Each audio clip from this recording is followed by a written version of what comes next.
Hello, everyone. Welcome to Everything Arsenal. Time for the season player ratings now. Obviously, we know we didn't get across the line, but personally, in the 20 years of supporting Arsenal, that was my best ever season in terms of watching them. The way we were controlling games, thumping teams left, right, and center, keeping clean sheets for fun throughout. Back in the Champions League, obviously, after a long, long time. It was a great season, and there was some incredible individual performances. Some of them were nominated for Player of the Season. Some of them were nominated for Young Player of the Season. Most of them were included in a lot of teams of the season and all that. So they definitely did something right this season. So time to rate them as a whole. So I'm just going to go through what I've watched, a couple of stats for some players, but mostly from what I watched throughout the season. This is including Premier League, Champions League, Carabao Cup, FA Cup, and all of them. So I tried to keep it to at least 5 games minimum. If you played 5 games minimum, so you're not going to really rate the likes of Tim and those guys. They only played 2 games. So with that said, let's get started. And let me know which ones you agree with, your ratings for this season as well as a team and for the individual players. So let's start with the goalkeeper, David Raya. He obviously joined us after the season had started, so he didn't play a game up until he played against Everton away, and there was a lot of drama with David Raya and Ramsdale. Not the two of them particularly, but in terms of people asking about. Who's going to be the first choice goalkeeper, talking about subbing goalkeepers and all that. I actually kind of fell for it. I thought they were going to rotate kind of like the way Brighton goalkeepers do. But it very quickly became evident that he was going to be our first choice goalkeeper, and he did. And yes, there's been a couple mistakes here and there, but there's been some incredible performances, like against Crystal Palace at home right after he came from Dubai. He got us a couple of goals in that game, not scoring or assisting, but he got us like on the counter attack.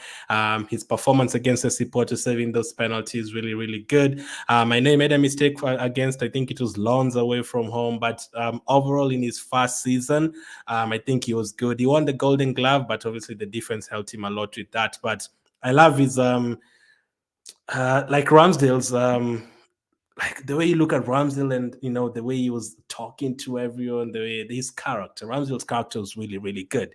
Very fun, and we all loved him. Most of us probably loved him a lot, and it was sad seeing him go away or being on the bench. But Try as well, I kind of like his demeanor and the way he does his interviews. The way he always. There's a time I think he was asked by Thierry Henry if he's satisfied by the clean sheets and all that, and he was not happy. He said, I'm not happy if I'm not keeping a clean sheet, and I want more. We cannot settle and all that. And I was like, yeah, this is the kind of players we want at Arsenal. He was not settling for less at all. He just wanted to get more and more and more. And he scored 3 goals. He's not happy. He wants a clean sheet, all that. So I'm going to give David Raya overall for this season. I'm going to give him a 7 out of 10. There's a few shaky moments here and there, but overall, I think he had a decent season. Not really.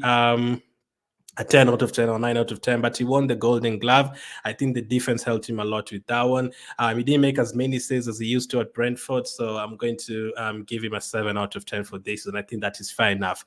Next up is Aaron Ramsdale. He began the season, he played the first 4 games of the season, and then obviously played against Brentford twice. He also played in the Champions League against PSV.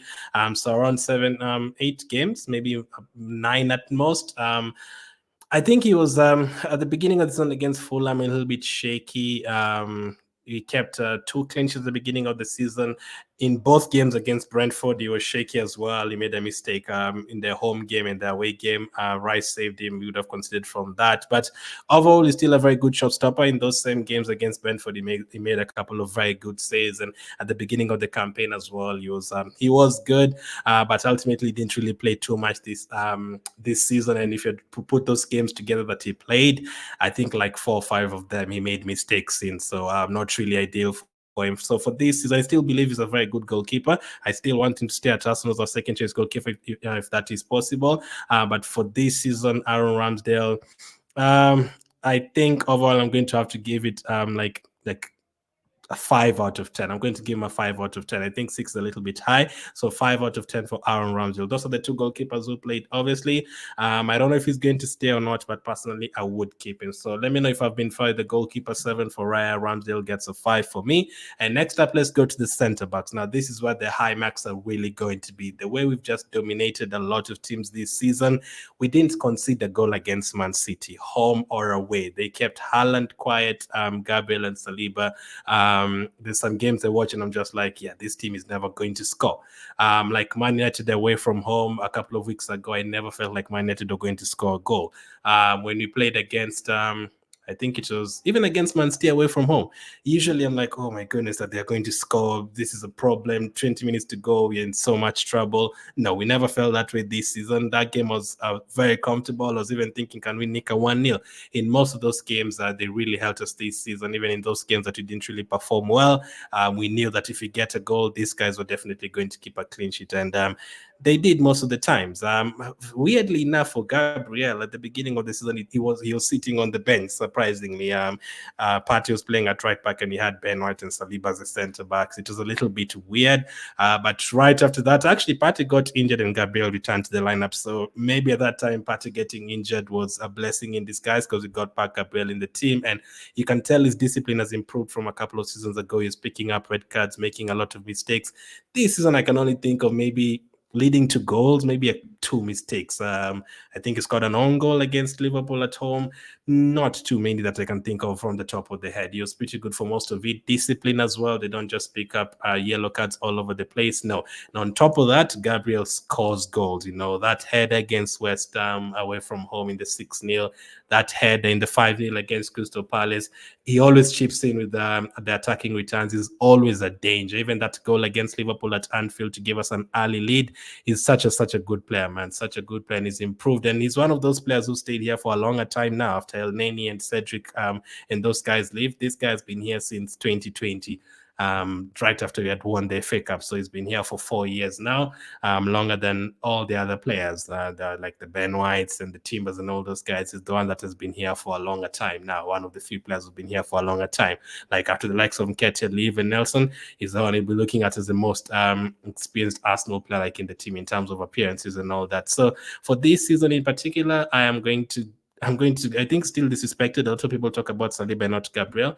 But for this season, I'm going to give Gabriel a 9 out of 10. I think he was absolutely phenomenal throughout the season. And hopefully he has the same next season. In the last game, we went off with an injury. So hopefully it's not the same next season at all. So Gabriel, for now, I'm going to give him a 9 out of 10. Not for now. For this season, I definitely am going to give him a 9 out of 10. I think he was incredible.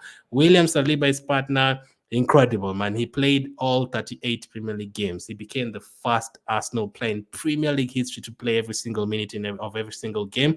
That is just astonishing. I saw that started. I was like, surely not. Didn't like maybe one season Thierry Henry playing all the games, or maybe a Tony Adams, or maybe the players who are like a Pala or something, Sir Alexis Sanchez maybe one season, but well, it didn't actually happen. Saliba is the first Arsenal player to play every single minute of a season, and it's just been incredible again. Just like I said about Gabriel, the discipline, the way they chip in with goals as well, the way they marked out players like Haaland from the game. And if you check the mistakes, you can only get a couple. I remember like the Nottingham Forest one away from home when you're 2-0 up and then made like a silly mistake, and then our knee ended up scoring in that game.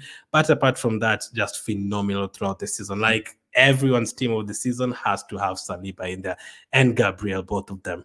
I think Gabriel has definitely been better than Van Dijk this season, and Saliba, I don't think anyone can match up to what Saliba has done for us this season. He's just been absolutely phenomenal throughout the season. Very comfortable. He has the pace.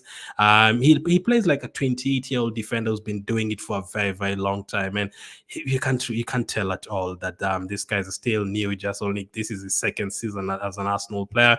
He's been out on loan. Some fans aren't sure about him. Maybe even the manager wasn't sure about him, but he's proved everyone wrong. So I am going to give him, just like Gabriel, a 9 out of 10. I think both of them are phenomenal this season. Next up, it's Kivia.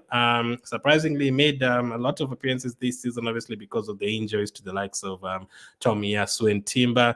But I think for most of them, because we didn't even expect him to be playing at left back, I think he did a very, very good job. Yes, sometimes he struggled, like against PSV away and Fulham away, but most of the games that we watched, I felt like, yeah, Kivia is playing really well. He looks comfortable on the ball. He was overlapping and assisting. I think he got an assist for Martinelli against Sheffield United. He was looking good in those games. Scored a couple of goals this season. He looks like he's now becoming an Arsenal player, because around January and at the end of last season, some people are saying, nah, he's not the guy, sell him. But now it's starting to see him like an Arsenal player. Like, yeah, he's part of our defense. And as I said, I want to keep our defense intact. And Kiva is one of those players who've also impressed this season. For a player we bought for that cheap price, I think he's done a very good job. So for this season, Kiva, I am going to give him a 7 out of 10. I think he's been good. He's been good for the games that he's appeared. And I definitely want him to be there next season. Getting a utility player who can play as a left back, as a centre back, both sides as centre back. Because I remember the season before this past season, he was playing with Gabriel as centre backs, and he's was playing on the right side when Saliba got injured and Holding was removed from the team. So he can play basically 3 out of those 4 positions at the back. So Kiwi, I'm going to give him a 7 out of 10. Ben White at right back, one of the most durable players. I think he just keeps on improving and improving and improving. And this season, he's also improved his numbers in terms of attacking. I think last season he only got 2 goals. This season he's gotten 4 goals plus 5 assists. So 9 attacking contributions. One of them was in the Champions League. And some of his goals were actually phenomenal, His goal against Sheffield United was phenomenal. His goal against Chelsea, whether it's luck or not, it was a very good goal. So he actually chips in some really good goals. Another player we know, discipline is great. Yes, he does pick up a yellow card a few times here and there when you're up against a quicker winger, but most of the times he looks comfortable. He has a very good understanding with Saliba, and he has a very good understanding with Odegaard and Saka. Whenever Saka doesn't play well, if Ben White doesn't play well, Saka probably doesn't play well. When right after the players came from Dubai, and White started playing well, you could tell Saka started playing well as well. Odegaard the same. They have a very good connection on that right side. And whenever it's not there, you can tell Saka kind of struggles a bit every time, like Saka's played like a Tomiyasu or any other players playing on that right side. They don't really have that connection. And it's very important to have connections around the pitch, centre backs, goalkeeper together, the centre backs, the left wing and the left back, the central midfielders, the striker and the number 10, all those combinations, you need all of them to have connections. The only time Ben White had a bit of an off time was when he got his hair like this. And the time he got his hair white, he was a little bit shaky. We almost lost to Chelsea. I think he scored an own goal in the Carabao Cup against West Ham. It wasn't great, but for overall, he changed it right away and he came back as Benny Blanco, and he's been really good. And I love his S-housery, like the way he just hits the goalkeeper and he pulls the goalkeeper's gloves and helps us get the corner kick goals and all that. Is very important in terms of that. We don't even ask him to score goals, just ask him to stay, run the goalkeeper, disturb him a little bit. We have other players to head in the ball, Gabriel, Havertz, Saliba. You just do your job of disturbing the goalkeeper, and he does it a lot and he does it very well. So for this season, Ben White, I am going to give him an 8 out of 10. I think he's been incredible this season. Next up, Tomiyasu wasn't always available, but standout performances for me for Tomiyasu in the Champions League. I think against Sevilla and home and away. I think he was very good in those games, especially Sevilla away from home. He was pretty excellent. In the last game of the season, I think he was one of our better players against Everton. And there's a lot of, even Man City, he came on and assisted our goal against Man City to pick up a win against them at home, our first win against Man City in years. He contributed to that. So Tomiyasu defensively, we know if he wasn't injured, probably we don't see Zinchenko playing away at Liverpool, that game where he let Salah score.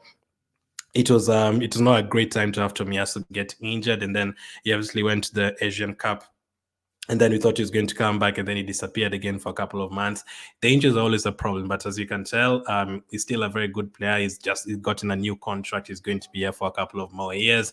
I think he signed a 3-4 year contract or something. He's definitely going to be here, and if you can manage his minutes more now that Timber is back, I think you're being linked to another left back. If you can manage his minutes more and make him like a utility player, he starts a game, and then next game he doesn't play, and then the next game he plays as a left back. If you can use him in several positions, which we can, it's great. And as you can see, he can also score goals a few times here and there.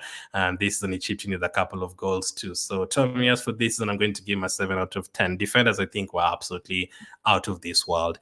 Zinchenko. Now, a lot of you would say Zinchenko 3-2. Nah, defensively wasn't the best. I know he played a guy onside against Nottingham Forest. I know he gave away the ball against Wolves, and then we ended up conceding a goal. Like, if he didn't make mistakes, because I remember a mistake that Zinchenko has made, I remember a mistake that Saliba has made, a mistake that GABRIEL has made, a mistake that Raya has made. If like all of these players didn't make mistakes, we would have been. I think even there was one for Saka and Ramsdale when he played Fulham at the beginning of the season. There was some confusion there, and we ended up conceding. If you aren't making our own mistakes, like, would have get like 26 clean sheets. There was also one for Zinchenko. He gave, I think, gave away the ball and he considered a corner against Fulham in the same game. But there's still some games where Zinchenko, I feel like he played very well, like against was it Wolves? I think it was Wolves where he played a 1-2, the same game, but in the first half, he played a 1-2 with Jesus and assisted. Such kind of games, you're still very good going forward. There's still some games you watch and you're like, yeah, there's still something there. Maybe he should be playing as a midfielder. Defensively, not the best. And obviously, recently, he hasn't been playing a lot. And it has gotten to a point where it comes on and the fans are like, but for me, I'm different. I want all the defenders to stay. I still feel like he has the qualities, just don't play him against Foden or against Salah and those guys, and all will be well. Maybe you can use him in midfield. I don't know if he's going to be here next season. It's going to be interesting. But for me, overall, I'm going to give him a 6 out of 10 for this season, Zinchenko. Let's go to the midfield. Obviously, no rating for Timber. He wasn't available this season. Partey as well wasn't available for too many games. At the beginning of the campaign, he was playing as fun enough, he was playing as a right back. For 2-3 games, then he got injured, and then that allowed us to bring Gabriel back to the team. Partey, yes, some games you're not really impressed, like the last game of the season, but most of the games that Partey is available, you say, this is why we've missed him. Like the game against Tottenham, the game against Man United away, like those games you're just watching, you're like, yeah, this guy, we really missed him throughout the season. He's been really, really good. So we've really missed him.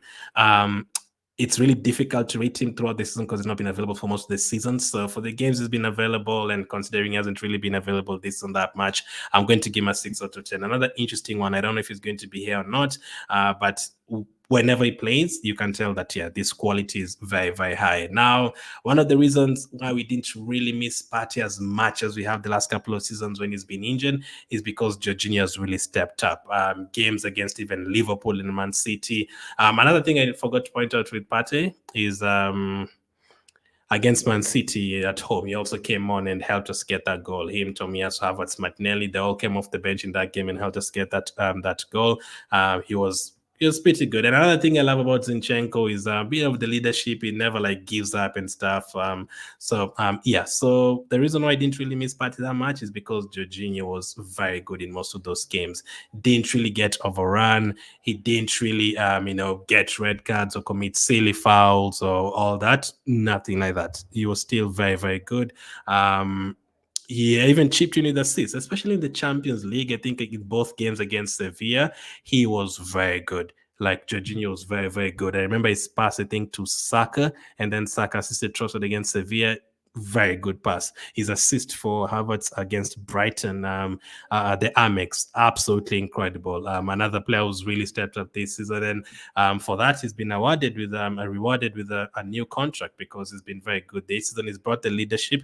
If you hear other players talking about him, you can tell that, yeah, this is a guy we need in the dressing room, and you can tell he also wants to win. He never really won the Premier League at Chelsea, so both him and Havertz want to win something at Arsenal, so that would be great. For this season, really impressed with Jorginho. I don't think there's too many times I ever looked at Jorginho in a game and I was like, yeah, this game, no, it's not for him. Maybe you can say the Aston Villa game where you talked about Partey potentially starting in that game, or Jorginho going off and Partey coming on. Maybe that was the only one. But apart from that, I think Jorginho was really good. So I'm going to give him a 7 out of 10 for this season. Really impressed with him. I think that's a fair enough rating. As always, let me know in the comments if you disagree with any of these ratings, if you feel they're too low or too high. Let me know. Next up, Declan Rice. What a signing, man. Like when he signed Declan Rice, these were my words, because a lot of people are complaining in the chat, and whenever you check social media, like 100 million, this is too much.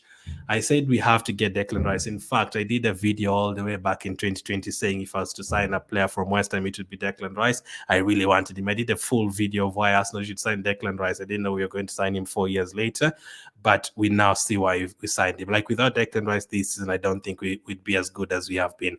Now we signed Declan Rice to help us with, just interceptions in the midfield, tackles in the midfield, steal in the midfield, but he did way more than that. He started taking our corners after the trip to Dubai. That trip to Dubai really helped us, and we started realizing how good he is in terms of set pieces, the corner kicks, the free kicks. I think there was a free kick. The free kick he took against West Ham away from home for the Gabriel goal. He didn't just cross it; he whipped it. Like you could hear, like the microphone, like the way he hit it like Ward-Prowse. Like that is the kind of technique Declan Rice has, and he had some incredible moments. His last-minute goal against Man United, his last-minute goal on screen against Luton. Those were some big moments, unforgettable moments, man. And he chipped in with a lot of goals. I think it was like 15 goal contributions or something. I don't remember the exact numbers, but he scored a lot of goals and he had a lot of assists this season. And what a player, what a signing. I absolutely love him. I think he did incredibly well this season. He's a player that I'm so happy that we got. I am so happy that we got Declan Rice. I'm over the moon that we got Declan Rice. Imagine if Man City got Declan Rice. Imagine if Man City got Declan Rice. It would have been over for everyone. They would have gotten to like 100 points. If Man City got Declan Rice, they would have been clinched that Premier League title by March or something. They would have already done it by March or something. So so happy that we got Declan Rice. And overall for the season, I was so close to giving him a 10 out of 10, but I'm going to stick with the 9 out of 10 because there was still a few performances here and there, like against West Ham at home. Gave away the last-minute penalty. He wasn't great in that game. I think throughout the season, you can count maybe 3 games that Declan Rice kind of was below par, but most of the games he was very good. Most of the games. And man of the match, I think, against Chelsea, man of the match against Man City, against Man United. I also forgot to mention it's Saliba as well. Saliba was man of the match at Anfield, at the Etihad, at Old Trafford. It's crazy. Like these guys are taking it to the next level, man. So Declan Rice, I'm going to give him a 9 out of 10 for this season. He was very good. Next up, I am going to rate Odegaard, one of probably my favorite Arsenal player. Last season, his numbers were incredible, 15 goals, and we didn't really expect him to match that. He didn't, but something that he just absolutely was class in was creating chances. This Odegaard guy created 102 chances in the league alone. 102 chances. I see why people talk about the striker. Imagine a striker getting all those chances from Odegaard. I think there's a pass he gave to like Trossard. I think it was against Brighton or Wolves at home, and we ended up missing a one-on-one. I think he also gave Nketiah a pass in one of those games. He missed a one-on-one.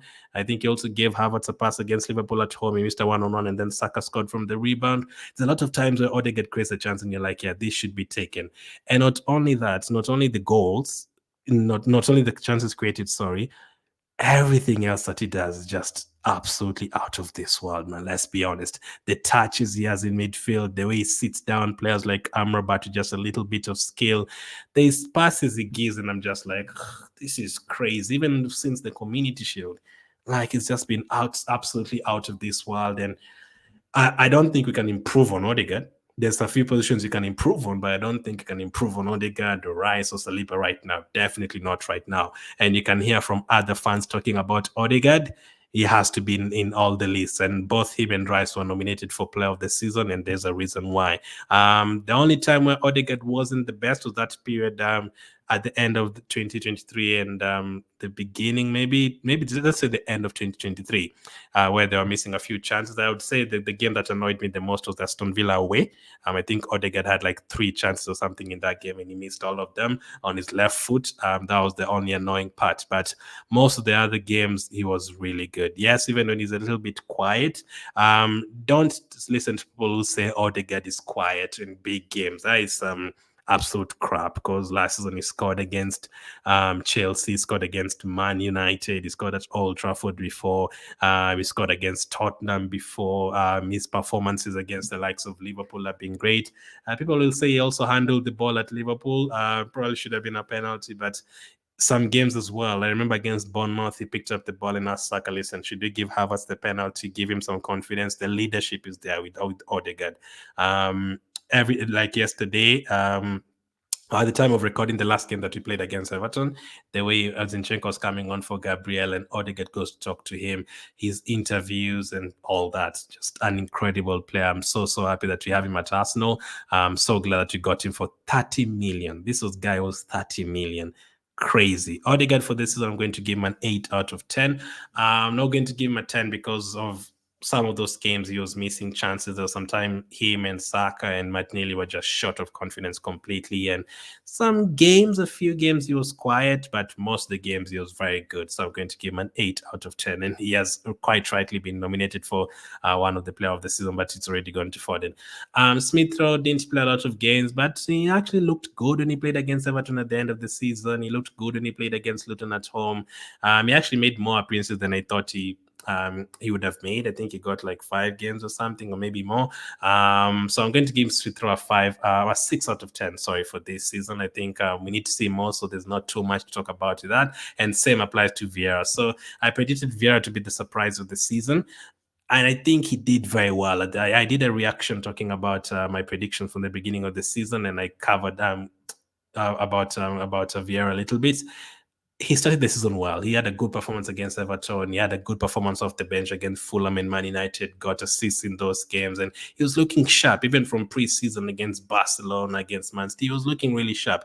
And I was thinking, now it's his time. This is his season. But obviously after that, he picked up a red card. He got an injury, and then you didn't really get to see him until like recently, and he's literally he's not been played since he recovered just before he played FC Porto.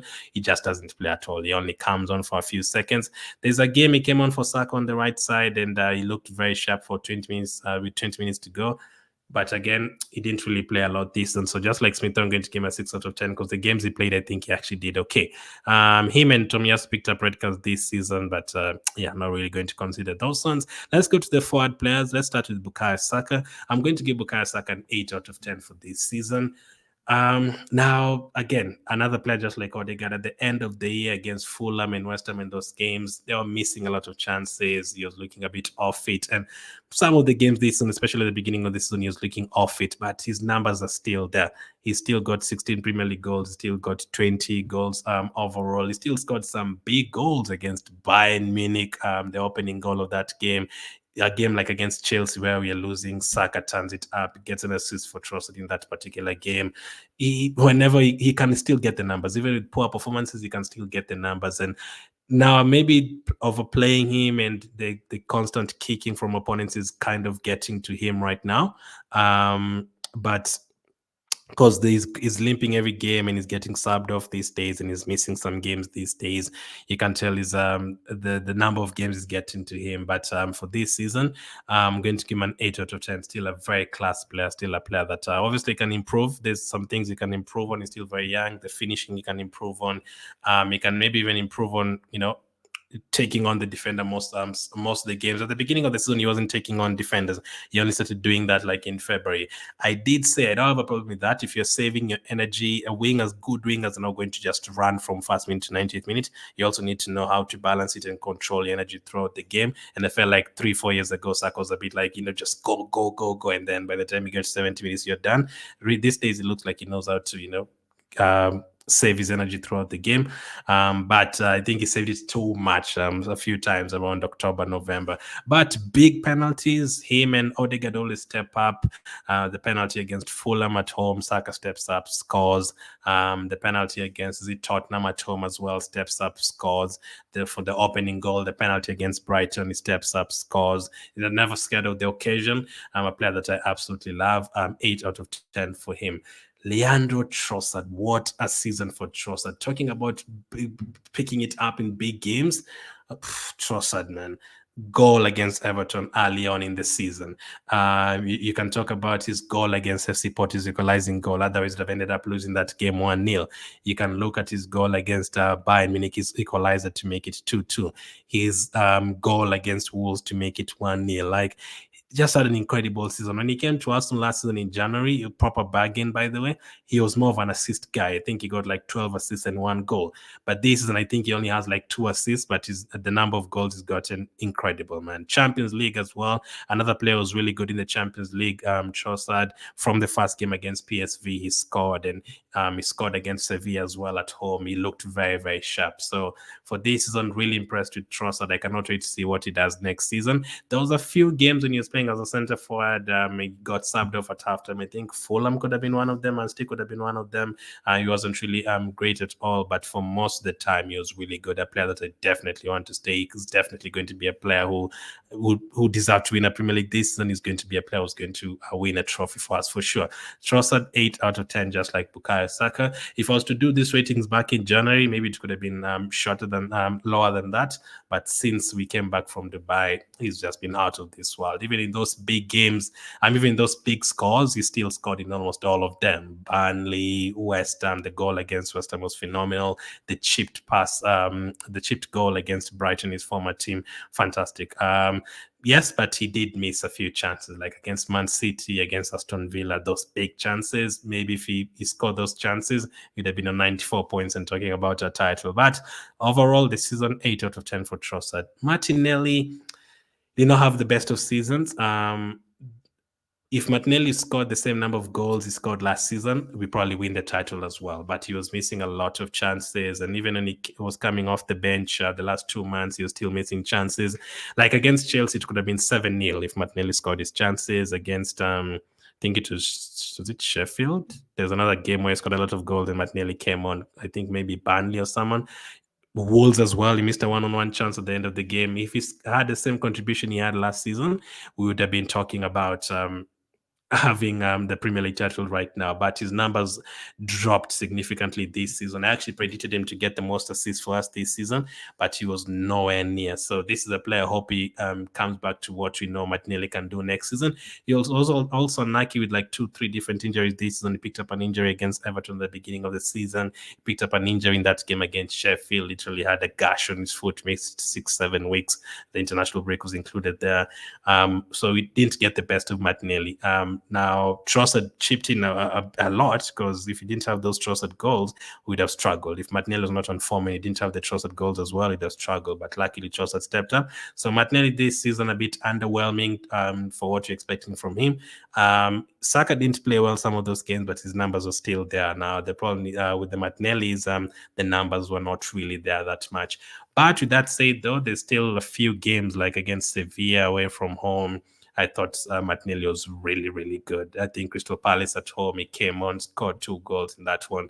Still some games he's still putting up performances, but for his standard, I'm going to give him a 6 out of 10 for this. And is that too harsh? Let me know. Next up, Kai Havertz. Now, Kai Havertz this season, what a play. I predicted him to get 15 goals in the campaign. He ended up getting around 12, 13, which I'm totally happy with. He was a very shocking signing. I don't think many of us expected us to sign Havertz. We did. We gave him a chance, but some people are just not having Havertz at all. Like, let's not sign Havertz at all. This is a terrible signing. And it didn't help when he made the mistake against Man United very early on in the season, gave away the goal to Rashford. It wasn't looking good. And then we had to give him a penalty against Bournemouth to boost his confidence, and then right after that, he didn't really score any goals at all. But he scored against Luton. I think that was his first or second game. I was like, yeah, he's really good.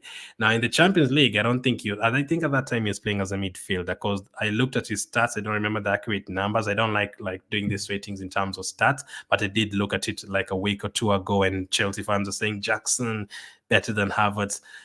Havertz, he was playing as a midfielder up until like February or March. The moment he started playing as a striker, his numbers rocketed up. He scored twice against Chelsea, scored against Burnley, scored against Sheffield United, scored against Brighton. Like, he's just scoring in almost every single game. Scored against Tottenham. He's always chipping in, and he gives the players a different idea in terms of pressing.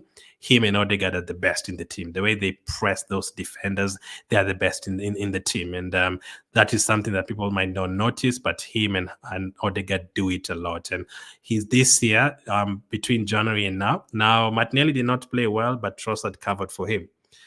Jesus did not play well at all this season in terms of numbers, and Havertz covered for him, because if he didn't have those Havertz goals, I don't know how many goals he scored against Chelsea. I don't know if he beat Tottenham, because Havertz got that assist for Saka as well. Very good assist. He also scored in that game, goal plus assist.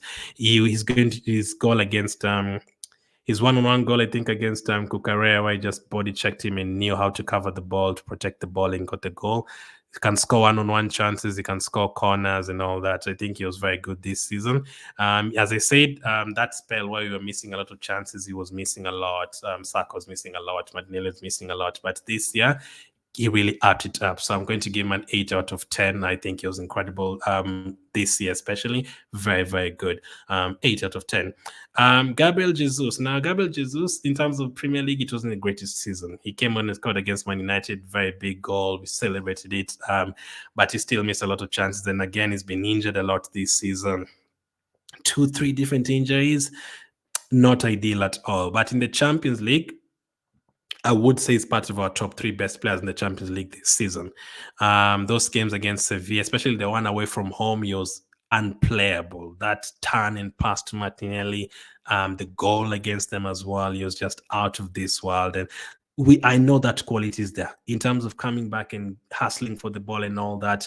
He is very, very good, Gabriel Jesus. But the goals is what it dried up. I think 4 goals is too little in the Premier League. Even if you play 10 games, I think he probably tried to get 4 goals and 2 assists or something, because we do create chances, but his numbers are not really great.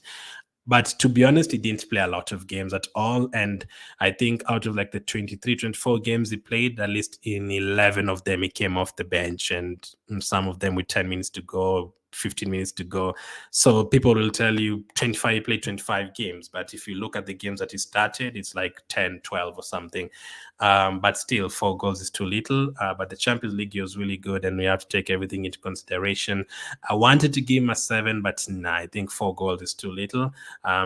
No matter what, he still missed a big chance, like against Brighton. So I am going to give Jesus a 6 out of 10. I'm not going to give him any lower than that. As I said, I think he was one of our best players in the Champions League, and the injuries and the games. Yes, you look at the games, 4 goals in 23 games or something. Like 12 of those games, he was coming off the bench, the few minutes remaining. And some games he was coming on and having an impact, like that assist to Declan Rice. Was it against... I don't remember the game. Was it Bournemouth? A very good assist. His pass to Trossard when he played Crystal Palace right after the Dubai trip from that Raya throw. He has the quality. I don't want him to go anywhere. I want him to stay. Maybe you can use him as a winger more, and sometimes he can come off the bench as a striker. 6 out of 10 for this season. The others didn't really play a lot, so I'm going to give Nketiah 5. At the beginning of the season, he was looking sharp. He scored our first goal of the season against Nottingham. He also scored against... which other game did he score? I think, was it the 3rd or 4th? I think he scored against Fulham in the 4th game. He was scoring. He was actually our top scorer at some point this season, around October or something. He also got a goal against PSV's first Champions League goal. But recently, you can tell, like, since January, he's not been part of the plans. He doesn't even come on, even when you need a goal at all. Our subs are usually Jorginho coming on, Martinelli coming on, Kivio coming on. Sometimes Jesus coming on, so Nketiah is not really if you sign a striker, especially in Havertz is here and Jesus is here, I can't see Nketiah getting any minutes. So 5 out of 10 for him this season. And Nelson as well, 5 out of 10. Nketiah's 5 is a bit higher because Nketiah still contributed to a few goals and assists. Nelson, a slightly disappointing season. Just going to give him a 5 out of 10. I don't think you can give him any more than that. Now, Mikel Arteta, I think he was phenomenal this season because most of the opposition fans and media was expecting Arsenal to drop off this season. It's only one good season. He got a lot of criticism in terms of replacing Ramsdale with Raya, in terms of signing Havertz, but it has worked. It hasn't really affected us. Havertz chipped in a lot of goals and assists, 20 plus goal contributions. Raya won the Golden Glove, although the defense helped him a lot. I don't think, we've had a run where I'm like, yeah, Raya is really costing us here. Just buy another goalkeeper. No. I think for Havertz, people are going a little bit over the top. I know there was a few bad performances there, but there wasn't anything like, oh, he's the worst player of the season. People are including him in the flop of the season. Nowhere near. Come on, man. Nowhere near that flop of the season. But it took time. It was weird playing Partey at right back at the beginning of the season and benching Gabriel. That was a little bit weird. Cup competitions is always a worry. Going out to the FA Cup and the Carabao Cup early, always a worry. The FA Cup this season, I'm like, we missed a lot of chances in that game, and you're playing Liverpool. That can happen. The Carabao Cup one is the one I'm like, yeah, we always go out very early, so I need him to improve a lot in the cup competitions next season because Man City is my only worry. We should not be scared of facing Brighton in the Carabao Cup. I know it's only one game, but we should be fancying ourselves against those teams, especially if we add players.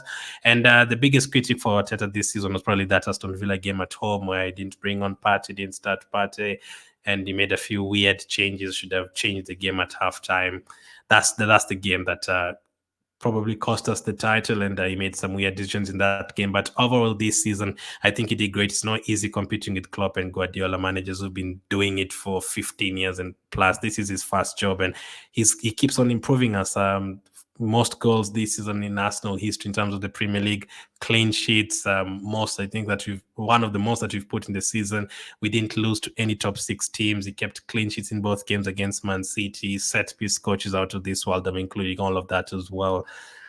There was a lot of good things with this Arsenal team. At the beginning of the season, it looked like we were just protecting ourselves for the latter part of the season, controlling games a little bit more. But the moment we picked it up after the Dubai break, incredible. And I think he's the one who asked the families to go there as well. And these days, I randomly see Odegaard's wife with Havertz's wife. Like, there's a lot of connection there. Everyone is together and all that. And he's the one who's brought that culture in the team. Everyone is together. The families. I think I saw Trossard's kid taking a picture with someone's wife. I don't know if it was Ben White's or something. Like, the connection in the team is really good. And it's because of Mikel Arteta. So for this, I'm going to give him an 8 out of 10. So I don't want this video to pass 40 minutes. I really appreciate you guys watching. Let me know your ratings. Really good season, man. A really good season. Thank you for watching. Catch up with you on the